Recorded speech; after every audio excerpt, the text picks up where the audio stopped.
नमस्कार, आप देख रहे हैं संविधान समाचार और मैं हूं आपके साथ भारती। इंदौर के प्रसिद्ध खजराना गणेश मंदिर से जुड़ा विवाद अब और गहरा गया है। दहेज प्रताड़ना के मामले में एफआईआर दर्ज होने के बाद मंदिर के पुजारी पुनीत भट्ट की पत्नी इंदिरा भट्ट ने उन्हें पुजारी पद से हटाने की मांग करते हुए प्रशासन के सामने कई गंभीर आरोप लगाए हैं। खबर विस्तार से।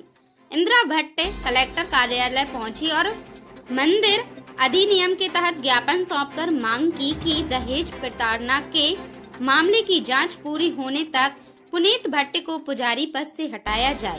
उनका कहना है कि गंभीर आपराधिक आरोपों के बावजूद उनका पद पर बने रहना मंदिर की गरिमा और निष्पक्ष जांच दोनों पर सवाल खड़े करता है। इंदिरा भट्ट ने कहा कि न्याय में देरी भी एक अन्याय है। उनका कहना कि अदालतों में लाखों मामले लंबित हैं, लेकिन पीड़ित व्यक्ति हर दिन मानसिक और सामाजिक पीड़ा झेलता है। बरसिए बाद मिलने वाला न्याय उसकी जिंदगी के महत्वपूर्ण पल वापस नहीं ला सकता। इतना ही नहीं, उन्होंने मंदिर परिसर में पुजारियों द्वारा कथित अनुचित आचरण और श्रद्धालुओं की ओर से मिलने वाली दक्षिणा के उपयोग में अनियमितताओं के भी आरोप लगाए हैं। उनका दावा है कि इन आरोपों के समर्थन में वीडियो और अन्य दस्तावेज भी मौजूद हैं। वहीं जिला प्रशासन ने शिकायत मिलने के बाद मामले की जांच शुरू कर दी है। अब प्रशासन की रिपोर्ट और संभावित कार्रवाई पर सभी की नजरें टिकी हुई हैं।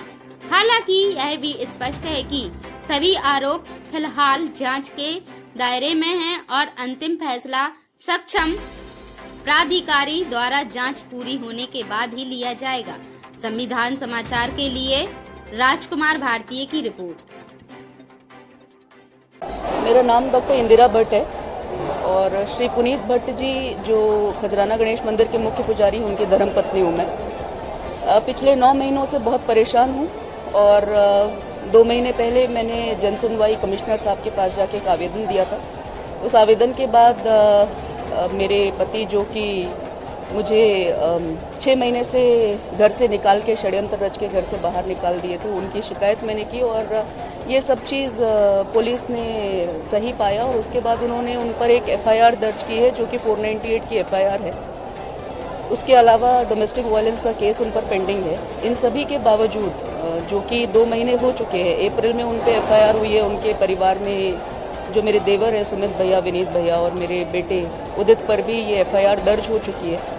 उसके बावजूद भी अभी तक वो मंदिर में जाकर वहाँ पर पूजा अर्चना कर रहे हैं और इसके अलावा वहाँ जितने भी गवर्नमेंट ऑफिसर्स आते हैं, जितने भी पॉलिटिशियंस आते हैं, सभी से इस केस को इन्फ्लुएंस करा रहे हैं। मेरे पास कॉल्स आते हैं कि तुम म्यूचुअल में डिवोर्स ले लो और अगर नहीं लोगे तो तुम्हें और तुम्हारे पूरे परिवार को हम बर्बाद कर देंगे।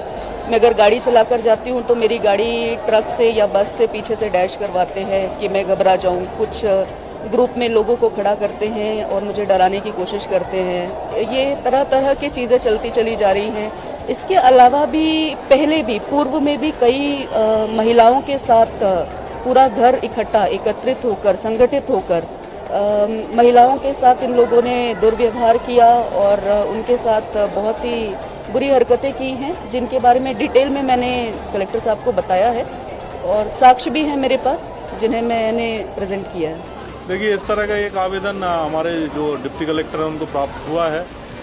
इस आवेदन में क्या तथ्य हैं उन जांच के बाद ही हम बता पाएंगे और उसका जो भी तथ्य सामने आएंगे उसके नियम अनुसार कार्रवाई की जाएगी।